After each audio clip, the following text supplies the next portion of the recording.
मुझे पता है मेरे अफ़्फ़ाह काफ़ी दिनों से नहीं आ रहे हैं, पर मैं कर भी क्या सकती हूँ, अभी तक स्टोरी कंप्लीट ही नहीं हुई है।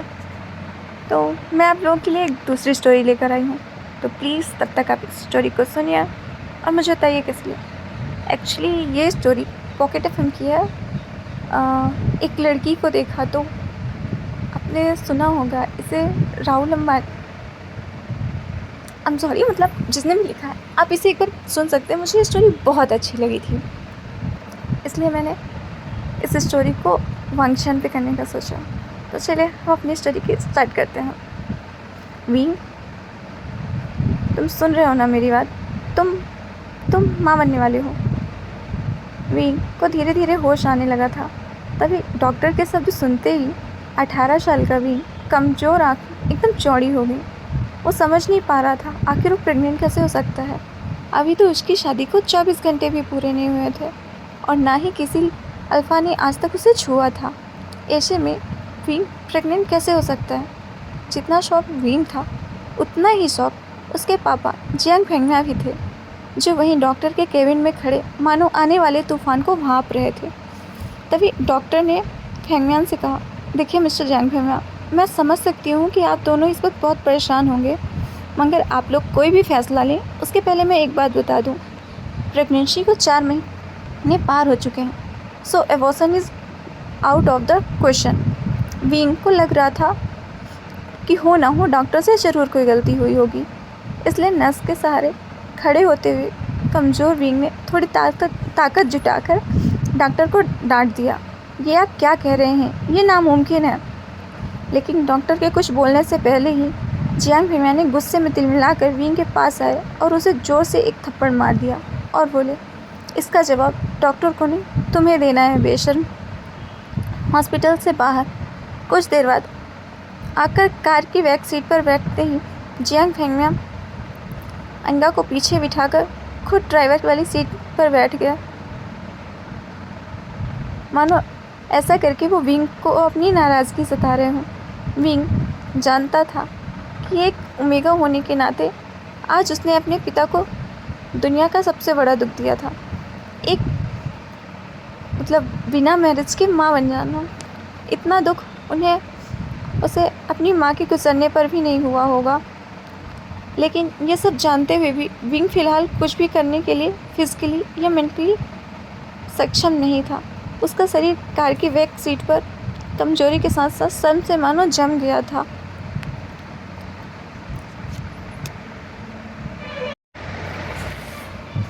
युनमक चाइना का बेहद खूबसूरत शहर था। यहाँ देश विदेश से आए टूरिस्ट के कारण हमेशा यहाँ रौनक रहती थी, मगर विंग को ऐसा लग रहा था मानो आज युनमक का हर इंसान उसे सवालिया नज़रों से एक ही सवाल पूछ रहा हो, आखिर कौन है इस बच्चे का बाप। लेकिन इसका जवाब तो विंग के पास भी नहीं था। वो बस नम आँखों से एक ही बात सोच रहा था कि आज तक उसे किसी ने नहीं छुआ, तो वो प्रेग्नेंट कैसे हो सकता है। विंग इसी उलझन में था, तभी उसकी कार उसके घर के बड़े गेट के अंदर एंट्री होती है। वो गेट बहुत ही पुराना था और उसमें जंगल का चित्र भी बना हुआ था। ये था युनमक में जियांग मेंशन। यहाँ पहले बहुत अधिकारी रहते थे। मेंशन भले ही पुराना मगर शानदार एंटिक्स, बड़ा गार्डन और बीच में फव्वारा बना था, लेकिन अच्छे से मेंटेन ना करने की वजह से पिछले कुछ सालों से ये मेंशन थोड़ा बंजर सा लग रहा था। फेंगम्यान घर में एंटर होते हुए विंग के रिपोर्ट्स को गुस्से पे सोफा पर फेंकते हैं और उसके सर पे हाथ रखकर एक घुर्राते हुए शेर की तरह हॉल में इधर उधर टहलने लगते हैं। विंग कमज़ोर शरीर और भारी कदमों से फेंगम्यान के पीछे पीछे घर में दाखिल हुआ। आज विंग को उसका शरीर रोज़ के मुकाबले कुछ ज़्यादा ही भारी लग रहा था। वैसे विंग का वजन उसके उम्र के ओमेगा से कम 3 गुना ज़्यादा था। गोल मोटा सा चेहरा, मोटा पेट और ठुड्डी इतनी वज़नदार थी कि विंग की पूरी गर्दन उसमें छिप जाती थी। 120 किलो का विंग तुलना अक्सर लोग अनाज की भरी हुई बोरी से करते थे, लेकिन विंग का शरीर जितना मोटा था उसकी शक्ल उतनी ही मासूम और क्यूट थी। चेहरे के दोनों तरफ एक रसगुल्ला लगाया हो, ऐसे नरम मुलायम सफ़ेद गाल, ठंड की वजह से हमेशा लाल रहती उसकी नाक, और पूरे जहाँ की मासूमियत समेट कर बनाया गया हो ऐसी उसकी 2 आँखें। लेकिन आज तक किसी को उसका मासूम चेहरा नहीं दिखा था तो बस उसका बेडोल और निराकार शरीर। विन माँ का बच्चा विंग आज सबसे ज़्यादा ज़रूरत थी तो उसके पापा की इमोशनल सपोर्ट की। इसलिए विंग नम आँखों से फेंगम्यान की तरफ बढ़ा ही था कि तभी जियांग फेंगम्यान की भारी आवाज़ उसे गरज पड़े। मुश्किल से एक मौका मिला था हमें तुम्हारी ज़िंदगी को थोड़ा बेहतर बनाने का। नसीब वाले थे तुम जो वेन ख़ानदान के इकलौते बेटे विन चाओ से तुम्हारी शादी हो रही थी। डू यू नो कितने पावरफुल हैं वो लोग? यूनमक का सबसे पावरफुल ख़ानदान है वेन। हमारे सारे कर्ज, पेंडिंग कोर्ट केस, हमारी हर तकलीफ़ से हमें 24 घंटे में निकाला था उन लोगों ने। लेकिन शादी के 24 घंटे में ही तुमने हमारी ज़िंदगी वापस जहन्नुम बना दी। उनको तुम्हारे इस कारनामे के बारे में पता चलेगा तो पता नहीं क्या होगा। और तुम्हारे छोटे भाई चिंग, उसके साथ शादी कौन करेगा? भले ही वो तुम्हारा सौतेला भाई हो, लेकिन तुम्हारे इस कारनामे की वजह से उसकी तो बदनामी होगी। नहीं, जब तक ये मामला ख़त्म नहीं हो जाता तब तक तुम्हारा छोटा भाई और तुम्हारी नई माँ यानी कि मैडम यू को उनके भाई के घर भेज दूँगा। यह सोचकर वो बोले, लेकिन आज नहीं तो कल सबको पता चल ही जाएगा। ये बोलते हुए जियांग फेंगम्यान ने अपना सर पकड़कर सोफे में बैठ गए और उनकी आवाज़ में गुस्सा कम और डर ज़्यादा सुनाई दे रहा था। लेकिन जियांग फेंगम्यान के आंसू मानो करारे शब्द में बदलकर उनके मुंह से निकल रहे थे। तेरा पति विन चाओ तो शादी करने के 1 घंटे के अंदर ही चला गया था। अब इस प्रेगनेंसी के बारे में जब तेरे ससुराल वालों को पता चलेगा तो भगवान जाने वो लोग क्या करेंगे। समाज में इज्जत तो उछलेगी ही, मगर हम फिर से उसी दलदल में फंस जाएंगे जहाँ से निकल कर लाए थे हमें वो लोग। काश तुम भी अपनी माँ के साथ ही। जियांग फेंगम्यान अपनी बात कहते कहते रुक गए, लेकिन विंग सुन चुका था। जियांग फेंगम्यान कहते कहते रुक गए थे। विंग को कड़वे शब्द सुनने की आदत तो थी, मगर आज सवाल उठा था उसके कैरेक्टर पर, उसकी प्योरिटी पर। विंग इस चक्रव्यूह से जल्द ही जल्द बाहर निकलना चाहता था, मगर उसे कुछ समझ ही नहीं आ रहा था वो क्या करे। वो सोच रहा था कि जो कुछ भी हो रहा है अगर वो झूठ था तो फिर उसके पेट में सांस लेने की उत्सुक सच क्या था। अगले दिन जियांग फेंगम्यान ने घर में लगे सारे CCTV फुटेज, पिछले 5 महीने की फुटेज चेक की और बारीकी से देखने के बाद वो जानकर हैरान हो गए कि पिछले 5 महीनों में छोटी मोटी बीमारी के चलते विंग घर से बाहर कभी गया ही नहीं। इसे देखकर फेमिया का गुस्सा अब आश्चर्य में बदल गया था। उनको इतना तो समझ में आ गया था कहीं कुछ तो गड़बड़ थी, लेकिन इससे कहीं ज़्यादा उन्हें इस चिंता थी कि अब वेन फैमिली का क्या करेगा। जल्द ही विंग की देखभाल के लिए एक नर्स रखी गई और लगातार देखभाल और दवाइयों से विंग की तबीयत में सुधार आ रहा था। लेकिन साथ ही उसे ये बात रोमांचित कर रही थी कि उसके अंदर एक नन्हा सा जीव सांस ले रहा है। विंग की उम्र भले ही कच्ची हो, मगर उसके अंदर एक माँ जन्म लेने को उत्सुक थी। उसकी ज़िंदगी में आखिरकार वो आने वाला था जो सिर्फ और सिर्फ उसका होगा। 4 महीने बीत चुके थे। विंग अपनी प्रेगनेंसी में लगभग सब कुछ भूल चुका था।